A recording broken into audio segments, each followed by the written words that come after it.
Gani mo. Okay, leader. Before we start, let's have our leader first, please. Everybody, please stand up. Stand up. Alright. Okay, gummy, gummy, ha? Gummy, gummy. Gummy, gummy, bird.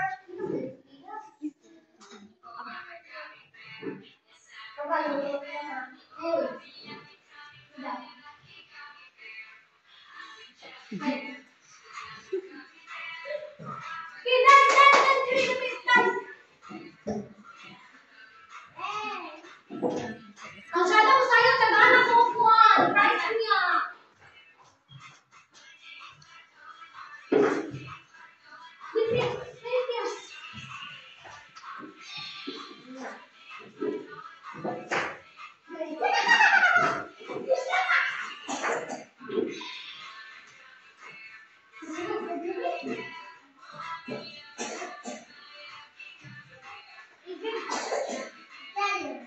Johnny there.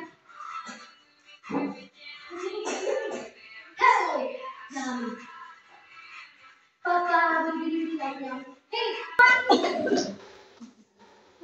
now, as what our energizer, what's that yung naman si Zara energizer?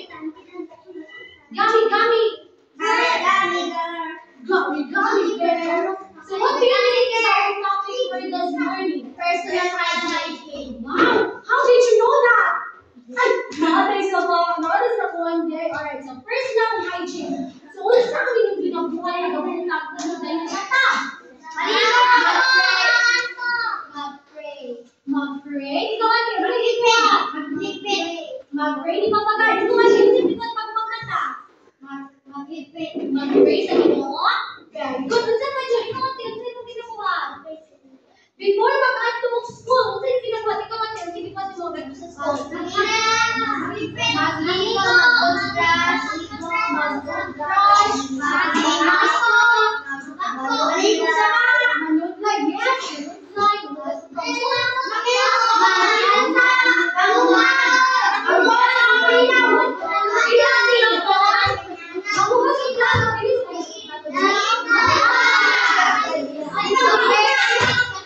Alright, so much for that now. Personal hygiene practices are really essential. So we have here our learning objectives. This listening practice. At the end of this lesson, learners will be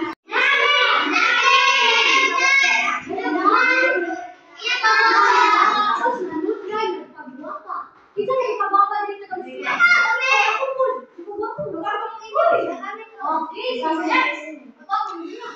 So, mauna ang ginabuhat sa mga bata mag-aral sa school, bago dapat buhaton. Okay, Ate Listen, pwede magbasa. Okay, Ate Christine, dali. Ikaw mag-read. Okay. This is the importance of proper hygiene. Okay, so Ate Christine, please read. Proper hygiene is important in our daily routine because it helps us stay clean, healthy, and confident. Wow, so unsa na itong proper hygiene? Mag-help sa ato mga ma-healthy, confident. Kung huwag kayo ka, matuka ka sa mga tao, ulok pa din.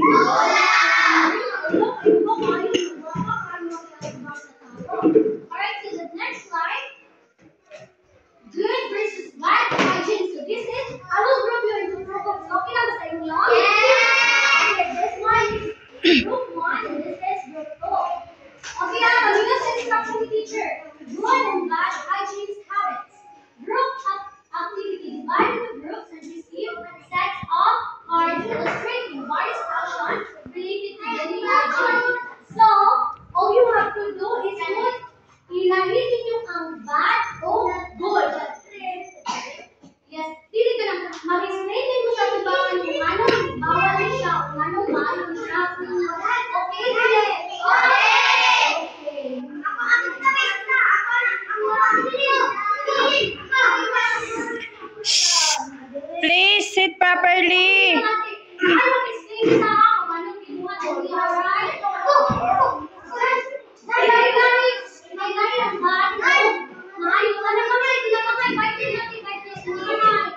shop because it's not healthy for the baby to cry before the sleep. Yes, very good. Okay, the second group. Ito mag-explain sa good and bad.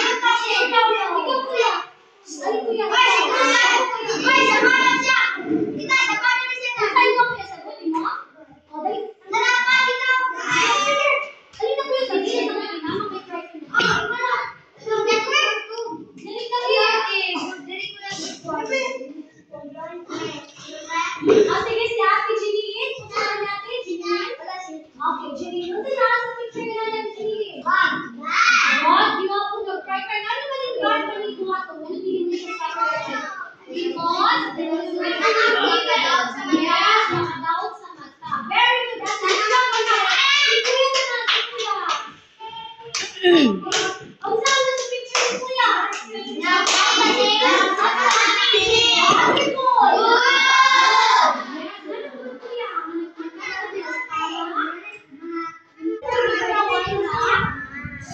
Everyone, please listen to the church. Is it okay to listen to me? Yes. Alright, so this is immune hygiene practices. Action that help us stay clean, healthy, and prevent the spread of germs. This promotes well-being and confidence. So, pagbuhat ng ato mag-cut sa nails, maligo araw-araw, maka-prevent daw sa mga germs na sulot sa mga lawas ng mga bata. So, this is the body hygiene practices. Actions that can lead to illness or discomfort such as not brushing teeth, not washing hands, or skipping baths. Avoiding this helps maintain our health and respect for others. So, dili maayo ang dili maligo, dili mang-water, o dili mang-toothbrush. Alright, so moving on. Git nga puno.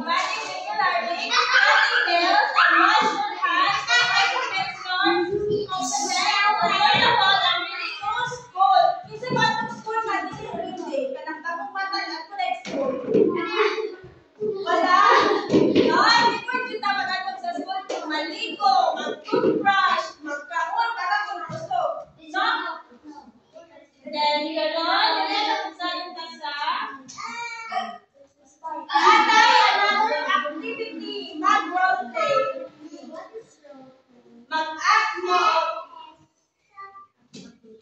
Alright, so you will add this yung one.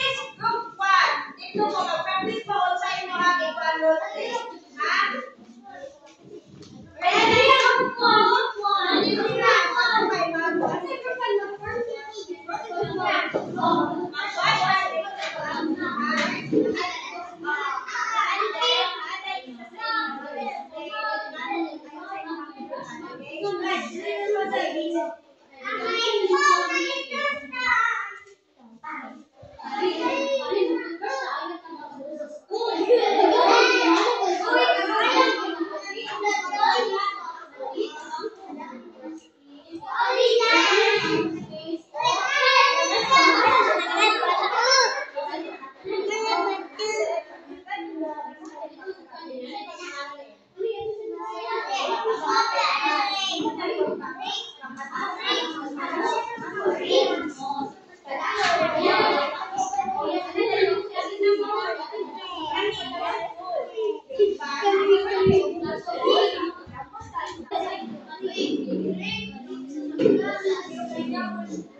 Okay.